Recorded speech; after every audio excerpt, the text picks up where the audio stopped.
Here we are, back again. I'm Beth O'Connor with the Family Connection and part of the education team at our Head Start Consortium. I'm going to talk with you for a little bit about this idea of lesson planning, and particularly the connection to your assessment system. Doing those observations of children every day, entering them, scoring them, that's hard work. And why? Why should you do it? Well, it's part of your job. Yes, it's a requirement in the Head Start performance standards. It's best practice. Of course you would do it. But really, truly, how can I put it to use? Why should I bother? That's what I really want to think about. So what is the purpose of a lesson plan? Think about not having a plan for every day. Think about landing in your classroom not knowing what's going to happen. That we know it wouldn't be true.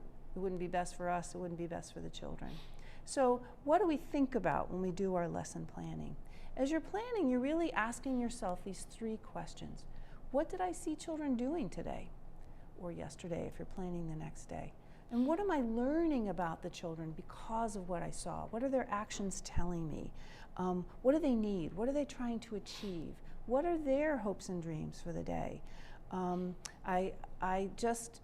Thinking about what can I do then? What more can I do to support where the children are? I was just listening to teachers this morning talking about, I noticed yesterday that the children were really enjoying the emotion cards. I'm going to bring those emotion cards this morning at arrival time. And guess what? It really worked.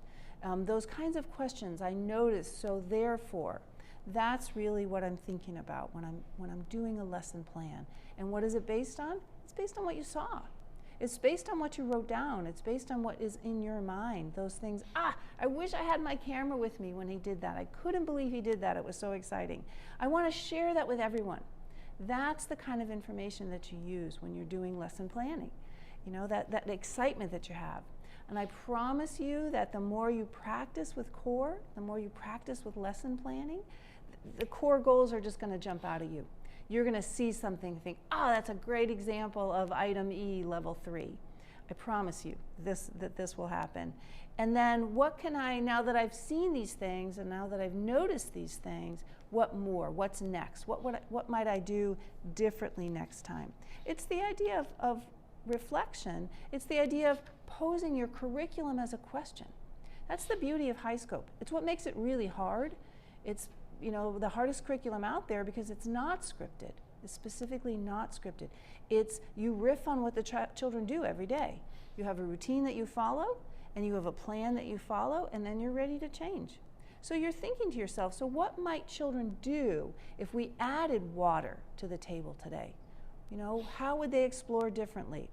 How would things change if we added, I think they're ready for planning time now. What would that look like?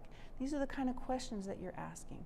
What might they do if we invite them to make a choice as they move to the table? What might happen if we offer children more sensory opportunities throughout the day?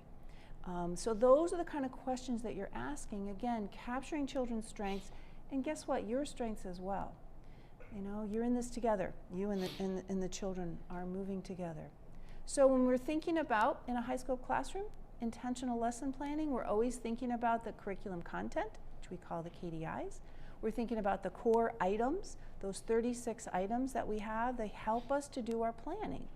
We're thinking about children's interests. So if I have a core goal in mind that I want to think more about tools and technology, and I've noticed that children are playing in the house area, then I might have my cell phones out and see if they can figure out how to, if I push this button and hold it up here, I can actually talk on it. You've seen children as young as 6 months. They already know how to swipe. So think about their interests and then what goals you have and how do those things work together. Think about children's developmental abilities. What are they ready for? What are they looking to do? If you're thinking that they're at a certain level on core, how can I scaffold their ability to move to the next level? What skills can I embed in my teaching? What needs can I meet for these children? And then maybe there's materials that you need to add. Maybe there aren't really natural materials in your classroom. So bring in sticks, bring in snow, whatever it is you need. But you don't know that unless you've done those those observations. And of course, we're high scope teachers. We always base everything on the ingredients of active learning. Intentional lesson planning is a responsive process. So we watch, we do those observations every day. We ask questions about those observations. So now what do I know about this child? And then we adapt. We might adapt our interactions. We might adapt our materials. We might adapt our routine. That's the reason that we do what we do. If we didn't ask these questions, there really wouldn't be any reason to do those observations. Again, bringing us back to our high scope wheel, we're thinking right now about this quadrant of assessment. We know that all of these quadrants are important. If any one of them doesn't work, the whole wheel goes flat. That's why we're so careful and so specific and so intentional about our lesson planning, basing everything on teamwork. We plan together. You and your teaching team plan together every day. You know the children in your primary group or your small group best, so that's the children that you're planning on, always using those ingredients of active learning. I want to just point out for you, this is an example of a report in CORE called Strengths and Opportunities.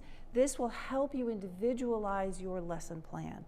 Individualization is a key ingredient in a Head Start and high scope lesson plan.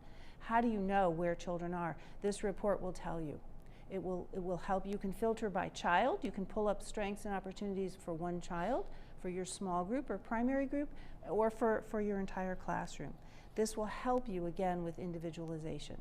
This is an example of a growth report. So across time, where we see children growing and changing.